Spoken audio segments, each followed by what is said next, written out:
On asju, mis ühiskonnas justkui kaaluksid üles reeglid, kokkulepped ja isegi põhimõtted.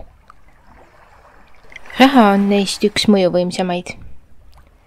Tuntud ütlus, kui raha räägib, siis kedagi ei huvita reeglid. Või kui veidi värvikamas vormis ütelda, kui raha räägib, ei vaata enam keegi, kas kõik käib ausalt ja õigesti.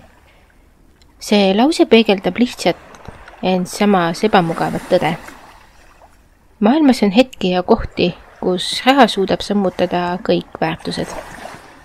Me näeme seda igapäevaelus, äritegevuses, poliitikas ja isegi inimsuhetes. Seal, kus on piisavalt raha, vaadatakse tihti mööda kokkulepetest, kirjutamata reeglitest ja isegi seadustest. Mõjukad inimesed, kellel on võimu ja rahalisi vahendeid, pääsevad olukordadest, kus tavainimesel tuleks vastutada või kannatada tagajärgede eest. Raha võib osta mitte ainult asju, vaid ka vaikust, tähelepanu, andestust ja mõju. Mõnele võib see tunduda ebaõiglase ja küünilisena, kuid samal ajal on see ka kainestav reaalsus.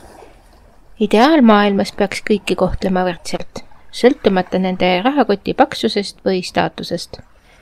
Tegelikkuses aga loob raha olukordi, kus reeglid kehtivad ühtemoodi kõigile, kuni mängu tuleb keegi, kellel on piisavalt vahendeid, neid reegleid painutada või nendest mööda vaadata. Selle ütluse taga peitub ka oluline eluline tarkus. See tuletab meile meelde, et pelgalt aususest, heast tahtest ja reeglite järgimisest alati ei piisa, kui soovime selles maailmas midagi saavutada või oma häält kuuldavaks teha. See ei tähenda, et peaksime loobuma oma väärtustest või eetikast, aga see on meeldetuletus, et maailmas kehtivad erinevad mängureeglid.